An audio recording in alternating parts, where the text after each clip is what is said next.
Good morning, students. So we have discussed about the minerals distribution of minerals. In that we have discussed ferrous, non-ferrous and non-metallic minerals. It means ferrous में metallic आ गया आपका और उसके अंदर आपका non metallic के अंदर mica हमने डिस्कस किया था, तो वो आपका नॉन मेटेलिक मिनरल्स के अंदर आ गया. Now we will discuss about the energy resources. Next topic आपका किसका है? एनर्जी रिसोर्सेज का है. तो एनर्जी रिसोर्सेज कौन से होते हैं? Resources which use to generate energy और गिव पावर, हीट और ड्राइव ऑब्जेक्ट्स. यानी रिसोर्सेज जिनका यूज हम किसके लिए करते हैं?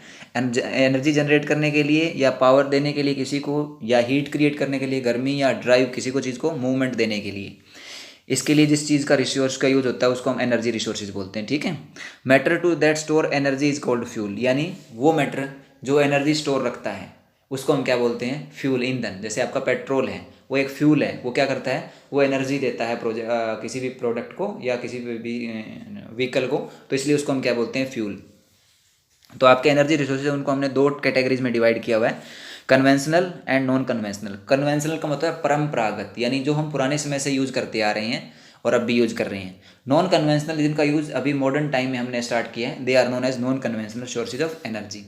सो next we will discuss now. Categories बना दी इसकी कन्वेंशनल और नॉन कन्वेंशनल की. तो कन्वेंशनल रिसोर्सेज कौन से होते हैं? ये देखो, पीरियड बताया गया. Conventional resources have been use since the early times. Early times का मतलब होता है कि पुराने समय से हम यूज करते आ रहे हैं. और नॉन कन्वेंशनल को हमने यूज करना स्टार्ट किया रिसेंटली, अभी स्टार्ट किया है. अगला है availability. Limited amount can not depend on for future. ये जो कन्वेंशनल रिसोर्सेज है ये क्या है? आपके लिमिटेड अमाउंट में है. ठीक है. और इनके ऊपर हम फ्यूचर पे डिपेंड नहीं रह सकते. यानी अगर फ्यूचर में हम चाहते हैं तो इनके ऊपर हम डिपेंडेंसी कम करनी पड़ेगी हमारे की, क्योंकि ये बनने में काफ़ी टाइम लगता है. जो आपके नॉन कन्वेंशनल है इनकी अबेंडेंस फॉर फ्यूचर है, यानी इनकी अवेलेबिलिटी हमारे पास लार्ज अमाउंट में है, क्योंकि इनका यूज करना ही हमने अभी स्टार्ट किया है. So they are available for the future also. Nature, exhaustible in nature, last for few years. Exhaustible means that they will be ended or they will be reduced after some years if we will not use them carefully. अगर हम उनका use carefully नहीं करेंगे तो वो आप some times में वो क्या हो जाएंगे? आपके ख़त्म हो जाएंगे. ये फॉर एवर है, जुडिशली यूज्ड. नॉन कन्वेंशनल है, वो पूरे लंबे समय तक रहेंगे अगर हम उनको प्रॉपरली यूज करेंगे. If we will utilise them properly they will remain for the long time. Renewability, once use they can not be renewed. Conventional sources दो जार जाए coal, petroleum, if we will use for one time, second time we can not use. जैसे आपने petrol गाड़ी के अंदर डाला, तो पेट्रोल डालने के बाद में ऐसा नहीं है कि पेट्रोल खत्म हो गया तो फिर दोबारा उसको हम रिन्यू कर सकते हैं. This is not possible. Next, renewed in short time. Non conventional उनको हम क्या कर सकते हैं? रिन्यू कर सकते हैं शॉर्ट टाइम के अंदर. जैसे आपका सोलर एनर्जी है, विंड एनर्जी है, वो आपकी रिन्यूएबल है, उसको हम रिन्यू करके यूज़ कर सकते हैं. नेक्स्ट बताया गया causes air, water and land pollution. Environment को इसका क्या नुकसान है? As they leave smoke and residue. अब इसके अंदर बताया गया है कि जो आपके नॉन कन्वेंशनल रिसोर्सेज है वो क्या करते हैं? वो एयर और वाटर को पोल्यूशन करते हैं, स्मोक उनके अंदर से निकलता है, लैंड को पोल्यूट करते हैं और धुआं छोड़ते हैं, स्मोक छोड़ते हैं, and residue some material like ashes, राख है वो पेट्रोल की बचती है, तो उसमें क्या हो गया आपका? ये भी होता है. नेक्स्ट इसमें है कंपेरेटिवली चीपर हैं. चीपर कौन से हैं? नॉन कन्वेंशनल रिसोर्सेज है वो आपके चीपर हैं, सस्ते हैं और उनके अंदर आपका इन्वायरमेंट पोल्यूशन भी कम है. एग्जाम्पल इज गिवन, पेट्रोलियम, कोल आपके एग्जाम्पल है कन्वेंशनल के, and non conventional solar and wind. Next आपका आता है एनर्जी रिसोर्सेज की कैटेगरी बना दी हमने, दो कैटेगरीज में कर दिया, कन्वेंशनल और नॉन कन्वेंशनल. कन्वेंशनल में आपके क्या आते हैं? कोल, पेट्रोलियम और natural gas.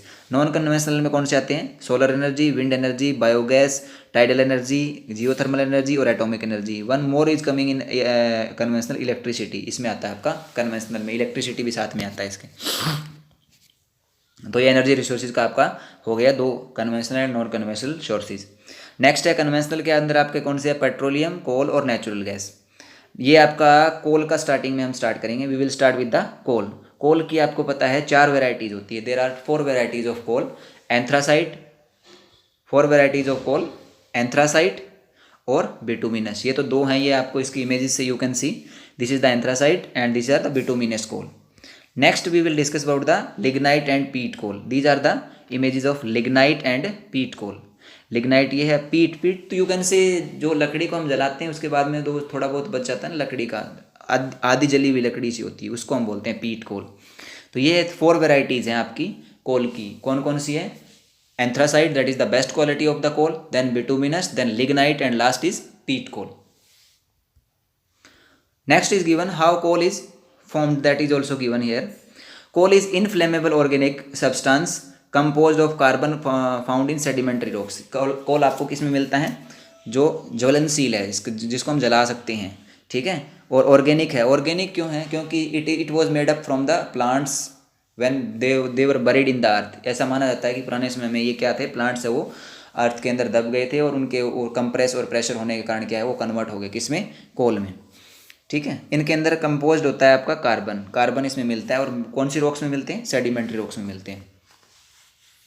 It is form due to compression of plant material under heat and pressure over million of years. इसकी फॉर्मेशन कैसे हुई थी कि काफ़ी सालों पहले क्या हुआ था कि प्लांट्स है वो अर्थ के अंदर बरीड हो गए, दब गए थे, और वो क्या है हीट और प्रेशर अर्थ के अंदर होने के कारण क्या हुआ, वो कन्वर्ट हो गए कोल के अंदर. Variety of form depending upon the, जो वैरायटी मैंने बताई है एंथ्रासाइट, बिटूमिनस, लिग्नाइट और पीट, उसकी वैरायटी है, उसके फॉर्म्स है वो किस पे डिपेंड करता है, degree of compression, depth and time and burial, time of burial, यानी तीन चीज़ों पे. डिग्री ऑफ कंप्रेशन यानी वहाँ पे कितना कंप्रेशन दबाव पड़ा उसके ऊपर, कितनी गहराई में है, और आपका कब उस टाइम वो आपको उस एरिया में बरियल हुए थे, दबे थे. नेक्स्ट आपका ये आपको विद डेप्थ बताया गया है. ये आपका एक डायग्राम है, इस डायग्राम से हम समझ सकते हैं कि सबसे ऊपर जो आपको मिलेगा वो क्या होगा, आपका पीट कोल होगा. फिर उसके नीचे कौन सा मिलेगा, लिग्नाइट. उसके बाद में नीचे मिलेगा आपका बिटूमिनस, और सबसे लास्ट में आपको मिलेगा एंथ्रासाइट.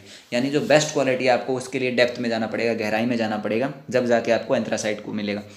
उसके ऊपर बिटूमिनस, फिर आपका लिग्नाइट, और लास्ट में आपका पीट. यानी पीट आपको सबसे ऊपर मिलेगा, सबसे डाउन साइड में anthracite, the best quality of the coal, and the lowest quality will be found on the upper side of the earth.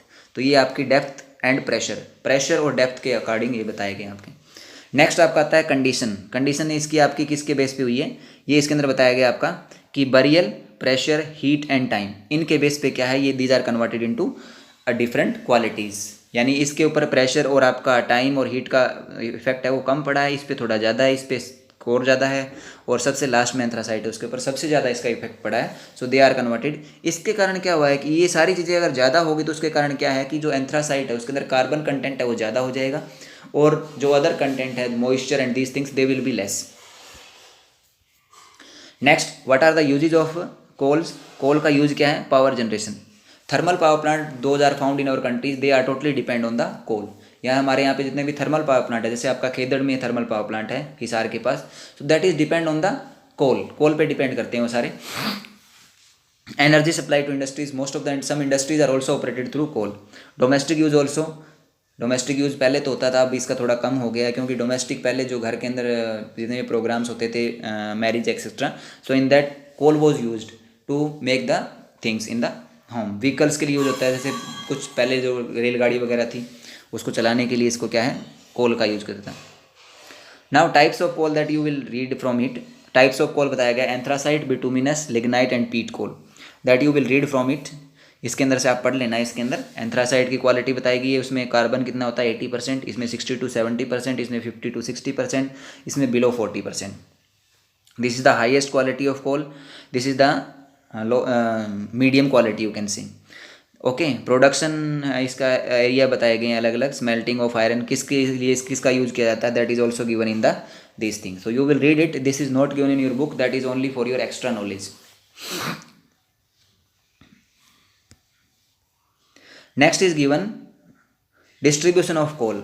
तो कोल को जो पाया जाता है that is divided into geological age. These are the two ages. जैसे हमने last में इस चैप्टर के स्टार्टिंग में प्री पैलोजोइक एज के बारे में पढ़ा था, वैसे ही है जियोलॉजिकल एज. जियोलॉजी के अंदर जो एजेस बनाएगी उसमें है गोंडवाना और tertiary. Gondwana you can say the oldest age जिसको बोलते हैं, जब आपका अर्थ का जो हमारे for example our lowest part peninsular plateau जो नीचे वाला ऐसे का पार्ट है, ये जो एरिया है ये गोंडवाना पार्ट का मानते हैं. तो यहाँ पे जो कोल मिलेगा वो आपको क्या मिलेगा, वो अलग क्वालिटी का मिलेगा. और उसके बाद में जो नॉर्थ ईस्टर्न स्टेट है जहाँ पे हिमालयन माउंटेन के लोअर एरियाज हैं वहाँ पे आपको अलग क्वालिटी का मिलेगा. तो गोंडवाना है वो कौन सा है आपका, Gondwana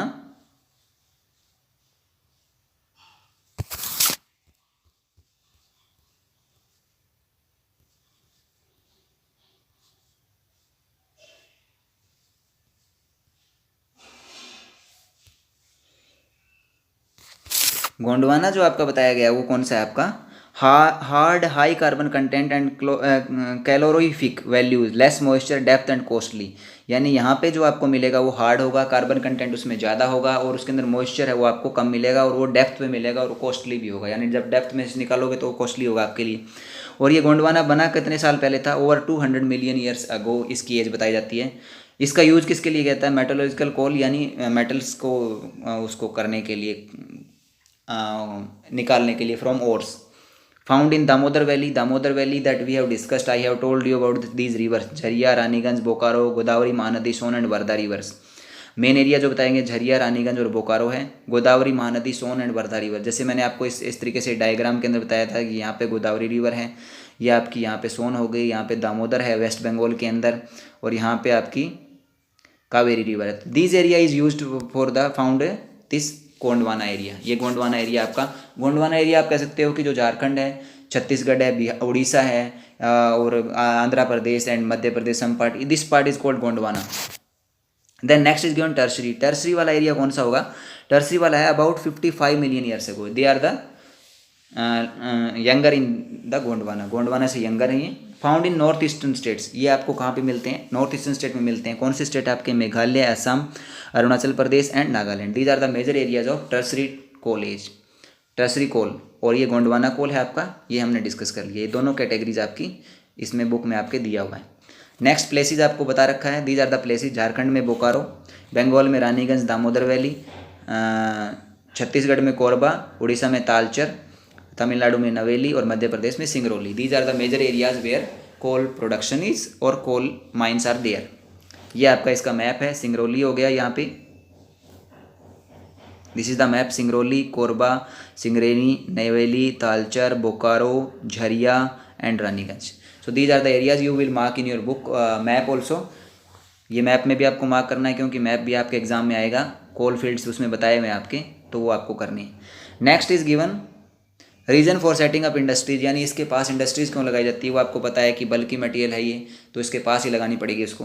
these things are given but they are not in your book I think, तो ये आपको इसकी ज़्यादा यूज़ करने की जरूरत नहीं है कि इसका यूज़ है वो यहाँ पे इसके पास इंडस्ट्रीज लगाने का कारण क्या है? इसके पास मोस्ट ऑफ द इंडस्ट्रीज इसके पास ही लगी होती है कोल फील्ड के पास, to use it properly.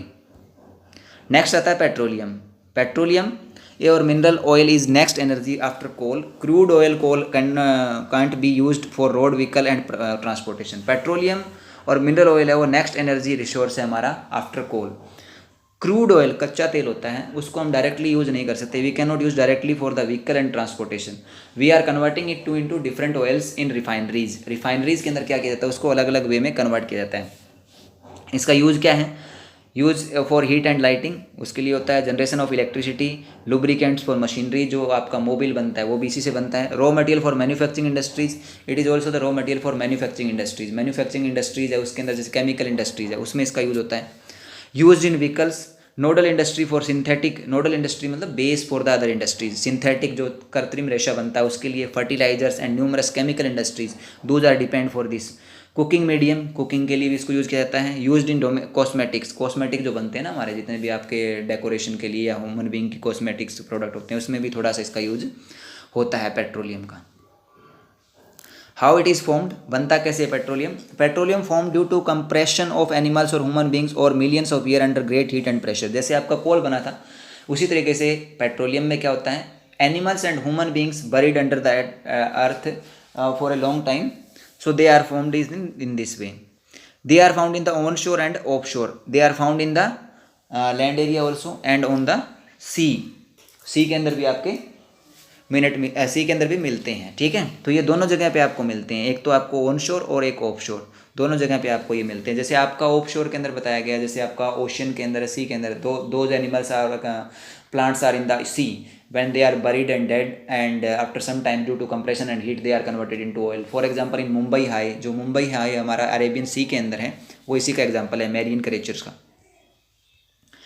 So this is the process through that we are getting the oil, petroleum, यानी जिससे हम पेट्रोल निकालते हैं उसमें ये आपका यहाँ पे सबसे ऊपर इसके गैस मिलती है, फिर ऑयल होता है, इसके नीचे आपका वाटर होता है, ठीक है। So this is the process through which we are getting the petroleum. Next occurrence है, वो आपको कहाँ पे मिलता है? ये mainly petroleum found in sedimentary rocks, understood this thing कि it is found in sedimentary rocks. Petroleum occurred in India in association with anticline and fold traps in the rock formation of tertiary age. Tertiary age के time में क्या हुआ था, जो आपका अर्थ है उसके अंदर जो dead bodies and the plants they are buried, उसके बाद में इसका फॉर्मेशन हो गया था. It occurs where oil is trapped in crest up fold. ये आपको क्या मिलता है, ऑयल आपको क्रेस्ट के अंदर, अर्थ की जो क्रस्ट है उसके नीचे लोअर लेयर में आपको वहाँ पे मिलेगा.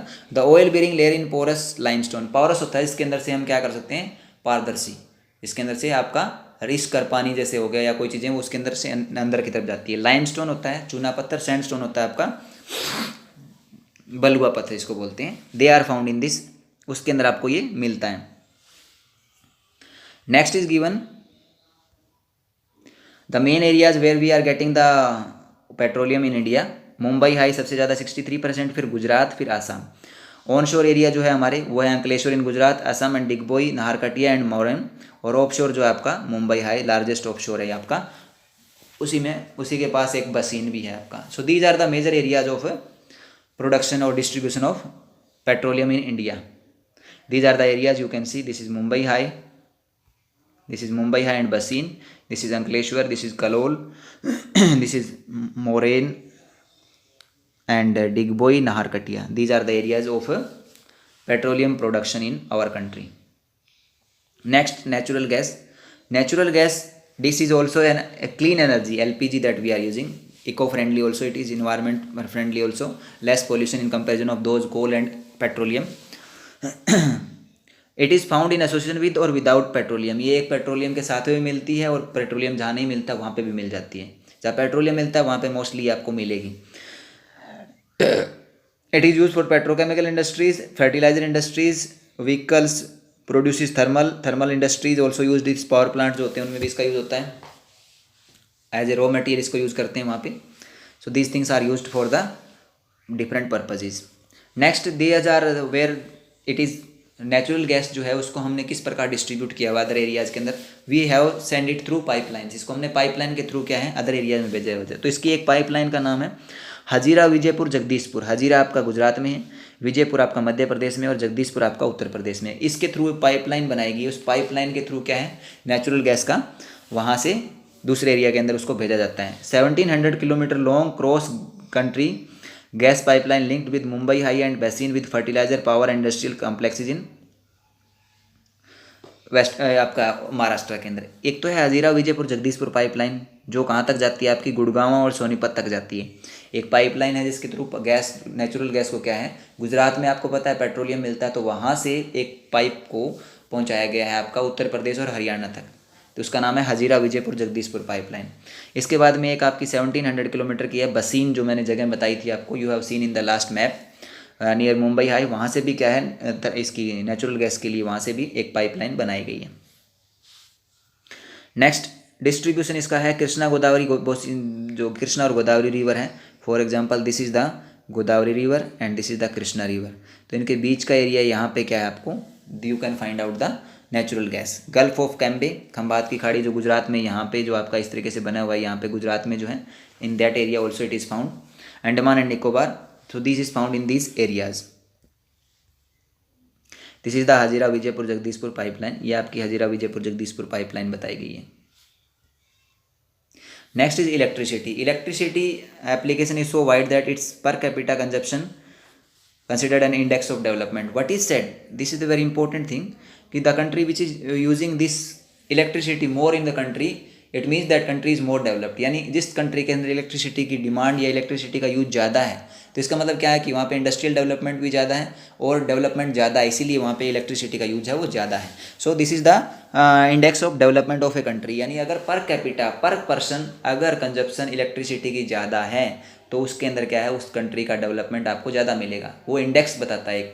For example per capita person है कंजप्शन अगर 10 यूनिट है 50 यूनिट है तो उसके अकॉर्डिंग क्या होगा इसका मतलब उस घर के अंदर वो चीज़ें अवेलेबल है on the basis of those resources ही is consuming the more electricity.